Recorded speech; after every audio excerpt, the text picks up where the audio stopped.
Bonjour. Aujourd'hui, nous allons réaliser dans la série de recettes de saison d'été une recette de courgettes parce que c'est des légumes qui arrivent maintenant, qui fait beau.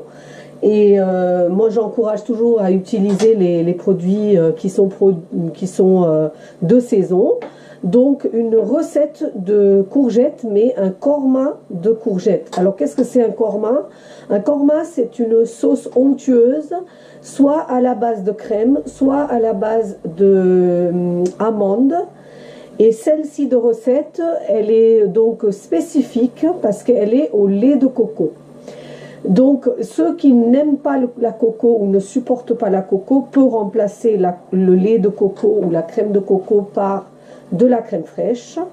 Mais sinon, je conseille de faire la recette telle qu'elle est là. C'est une délice et vous allez vous régaler à préparer cette recette. Il y a beaucoup d'ingrédients, mais je vais y aller doucement et je vais tout vous expliquer.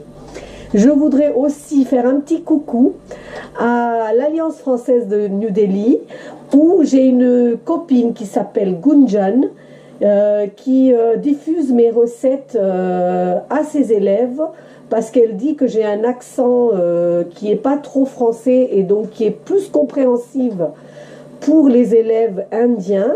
Et comme je parle doucement, ils arrivent à suivre. Donc elle leur apprend comment on appelle les légumes, comment on appelle les ustensiles, etc., les termes de cuisine en français à travers mes recettes.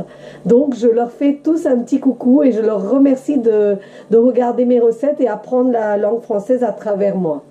Voilà, donc pour commencer cette recette, je prends 2 courgettes que j'ai râpées et que j'ai donc essoré pour enlever tout le jus. Donc je vais vous expliquer après pourquoi. Donc ce jus, je ne le jette pas, je le garde ici. Voilà, parce que je vais l'utiliser dans la recette. En tant que légumes, j'utilise un oignon coupé grossièrement, 2 tomates que j'ai réduit en pulpe, mais que vous pouvez garder aussi en morceaux si vous voulez. Un petit morceau de gingembre que nous allons râper par la suite. Ensuite, un petit peu de coriandre. On va passer aux épices. Donc, dans les épices, il faut 3 gousses de cardamome, 3 petits clous de girofle, un piment rouge et un petit peu d'anis. Donc, si vous n'avez pas des graines d'anis, vous pouvez utiliser le poudre d'anis. Donc vous trouvez ça aussi un peu partout parce que maintenant on dit que l'anis est bon pour la digestion, etc. Donc écoutez, si vraiment vous ne trouvez pas l'anis, utilisez du cumin. Mais moi vraiment dans cette recette, si vous pouvez, eh ben, vous prenez des graines d'anis. Voilà, ensuite l'huile, le sel, un petit peu de sucre, du lait de coco. Donc une tasse de lait de coco. Et ensuite, voilà, là en épices, il faut un petit peu de curcuma, une cuillère à café de curcuma et une cuillère à café de coriandre en poudre. Voilà. Et ensuite, il nous faut 2 cuillères ou 3 cuillères plutôt à soupe de poudre de farine en fait de pois chiches et pareil 3 cuillères à soupe de farine de maïzena. Voilà, il nous faut ça. Donc si vous n'avez pas de la farine de pois chiches, vous vous compliquez pas, vous prenez uniquement donc la farine de maïzena qui se trouve partout et là il faut un peu plus, il faut 6 cuillères à soupe au lieu de 3 cuillères à soupe. Voilà. Donc nous allons démarrer la recette. Nous allons chauffer notre gamelle. Donc là pareil, je viens de le nettoyer, donc il me fait... voilà. Et je vais couper le ventilateur parce que ma flamme, elle s'en va.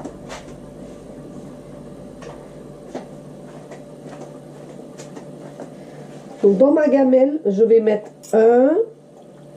2 cuillères à soupe d'huile que je vais laisser chauffer.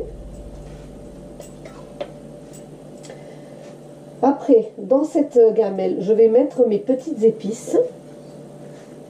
Donc, je vais mettre la cardamome, les clous de girofle, le piment séché coupé en deux et mes petites graines de anis. Voilà. Donc c'est un goût anisé mélangé avec le noix de coco. Et j'ai oublié de vous dire aussi, il nous faut 2 cuillères à soupe de coco râpé sèche. Voilà. Hein? Alors je vous dis, si vous ne supportez pas le coco, vous remplacez par des amandes décortiquées et effilées donc à la place du coco séché et de la crème liquide à la place du lait de coco. Mais pour ceux qui supportent, essayez de la faire telle qu'elle. Voilà. Donc là, je mets mes oignons grossièrement coupés.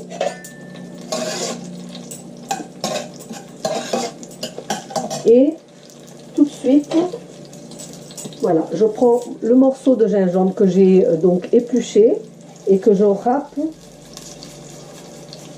dans ma sauce. Voilà. Alors, je me permets de faire ça parce que c'est pas très agréable d'avoir des morceaux de gingembre dans sa sauce, mais comme on va réduire cette sauce en pulpe, on peut se permettre de laisser des oignons en gros morceaux, de laisser les épices en entier et de laisser et de râper le gingembre, parce que là on n'a pas besoin de délicatesse là, hein, voilà. Donc là il faut juste que je rende mes oignons translucides. Alors voilà, les oignons donc sont translucides, regardez. Et là on va ajouter les épices. Donc ici je vous ai dit curcuma et cumin en poudre. Voilà, une cuillère à café. Ensuite,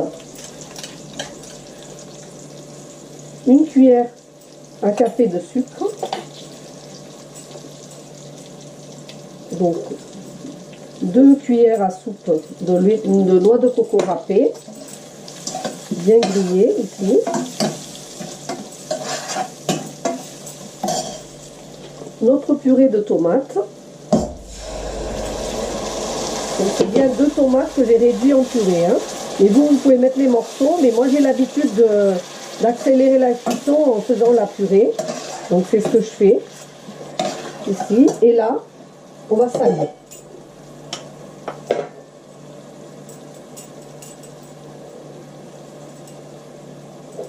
Alors, on va laisser réduire cette sauce.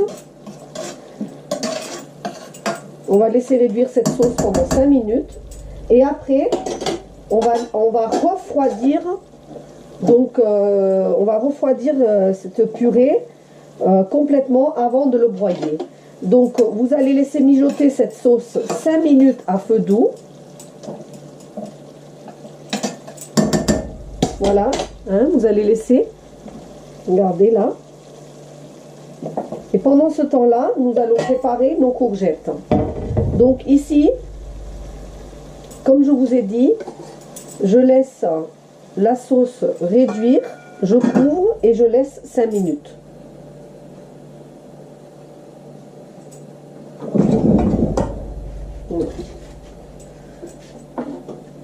Donc j'allume mon petit feu, parce que là c'était vraiment trop fort. Et je laisse mijoter ma petite sauce. Pendant ce temps-là, regardez, je vais préparer mes courgettes. Pour ça, donc vous voyez que je n'ai plus du tout d'eau dans mes courgettes. Hein. Ça, c'est très important comme étape. Donc, dans mes courgettes, je vais remettre un peu de sel. Donc, j'en ai déjà mis dans la sauce, donc j'en mets pas beaucoup. Et là, je vais verser donc ma farine de pois chiche, mes 2 cuillères à soupe et le maïzena. Voilà, ici. Et ensuite, je vais malaxer. Vous allez voir, les courgettes, même si on a enlevé tout l'eau, ont un petit peu d'humidité. Et ça va sortir. Et on va pouvoir malaxer ces courgettes sans mettre de l'eau. Ici. Voilà.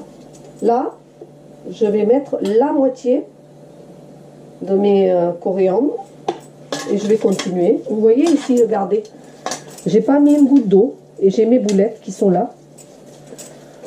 Hein? Alors, une fois que j'ai fait ça, je vais vérifier ma sauce qui lui a réduit. Regardez. Et là, je vais éteindre le feu et laisser donc refroidir ma sauce pour pas que mon robot s'abîme. Et une fois que ma sauce elle est fraîche, elle est froide, je vais la broyer pour faire une purée. Pendant ce temps-là, voilà, mes courgettes sont bien malaxées. Donc vous voyez, j'avais pas tout mis parce que j'attends toujours de voir si j'ai besoin de plus. Donc là, parce que ça doit pas être, si vous voulez, mouillé, ça doit être quand même assez sec. Donc vous réservez un tout petit peu de farine et si vous voyez que c'est trop mouillé, vous n'hésitez pas à remettre donc un petit peu de farine dans vos courgettes. Donc vous voyez, je vous avais dit 3 cuillères de chaque, donc j'ai mis 2 cuillères de chaque au départ et là je verse ce qui reste. Voilà. Parfait. Parfait. Ici.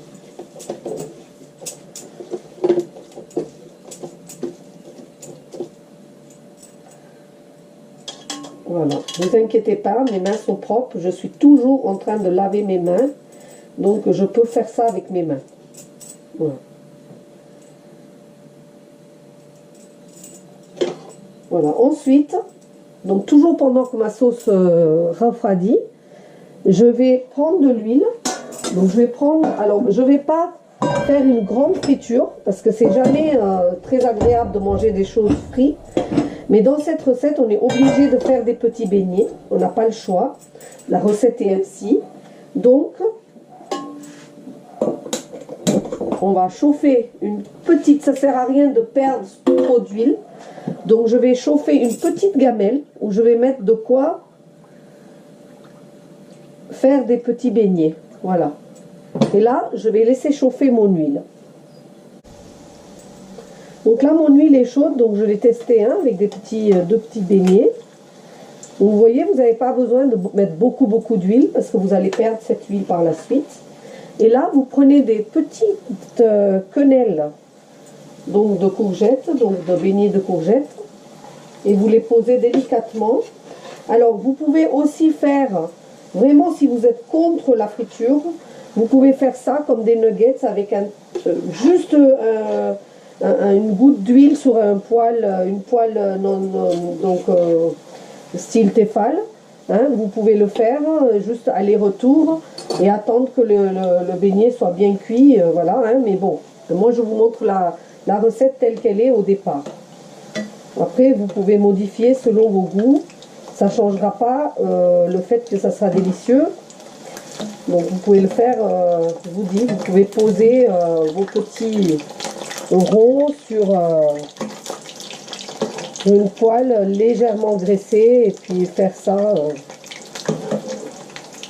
Mais après, bon, quand de temps en temps on fait un bon plat, c'est comme les frites, on n'en mange pas tous les jours, c'est pas bien grave. Donc ici, donc, je fris mes petits beignets. Et là, ma sauce, elle a refroidi, donc je l'ai broyée ici. Voilà, ici, je l'ai broyée. Donc, je rallume mon feu, mon petit feu derrière. Et je verse ma sauce de nouveau dans la gamelle où j'avais déjà cuit la sauce. Voilà. Donc j'espère que vous voyez bien, je ne sais pas si vous voyez bien l'autre gamelle. Et là, je prends l'eau des courgettes de tout à l'heure, parce que c'est là où il y a tout ce qui est bon hein, dans le jus. Je mélange dans mon petit robot. Et je reverse donc dans ma gamelle pour faire un peu de sauce. Ici. Voilà. Et je chauffe ma sauce pendant que mes beignets se font. Voilà, ici mes beignets sont prêts. Je les retourne un peu dans de l'huile chaude, ici.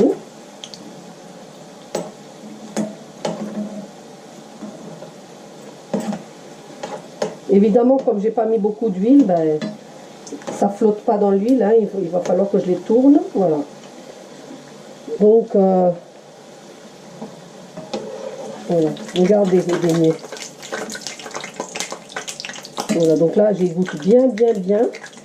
Je les pose dans un plat que j'ai préparé ici, où ils vont s'égoutter. Donc avec 2 courgettes, vous allez avoir pas mal de petits beignets. Et avec 2 courgettes, vous allez pouvoir faire à manger pour 4 personnes. Donc vous voyez, c'est économique. Et vous pouvez faire ce plat pour accompagner vos brochettes l'été. Pour accompagner un poulet rôti. Voilà. Là, vous avez envie de changer un petit peu. Toujours pas avoir les mêmes choses à manger. Ici, ma sauce, elle a chauffé. Et là, je vais verser mon lait de coco dans ma sauce. Et alors, je ne vais pas attendre que la sauce soit brûlante pour le faire, parce que le lait de coco, c'est très délicat, ça peut tourner. Donc là, je vais en fait actionner tout doucement ma sauce pendant que mes beignets se font. Comme ça, une fois que mes beignets sont prêts, tous, je peux les verser dans la sauce.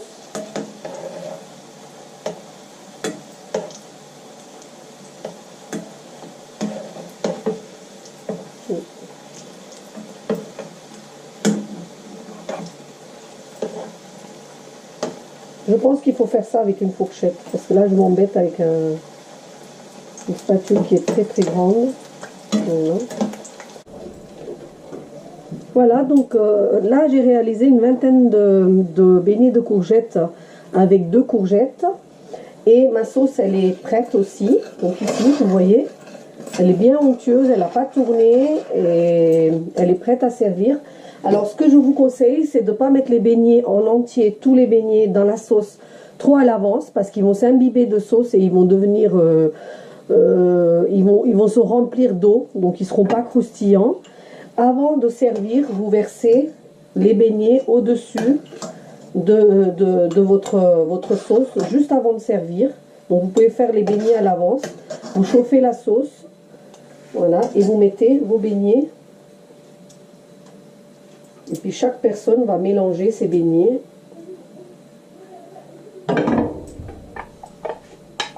Voilà. Donc voilà, je vous présente le plat fini. Donc ici, vous avez du riz safrané. Je vais vous mettre le lien en dessous de cette recette-là. Ça s'accompagne très bien. Ici, vous avez des beignets de korma de courgettes au coco, prêts à être dégustés par toutes les personnes qui me regardent, qui me suivent. Et donc, je suis toujours là pour répondre à toutes vos questions, à toutes vos interrogations par rapport à ce que je vous enseigne. Si vous avez quoi que ce soit, une question à me poser, n'hésitez pas. S'il vous plaît, parlez autour de vous, de ma chaîne YouTube, pour m'encourager et puis aussi pour que je puisse partager avec vous toutes ces recettes que j'ai et que vous puissiez les faire et les faire goûter à d'autres personnes. Je vous remercie d'être là, de me suivre. À très bientôt pour mes recettes d'été. Namasté.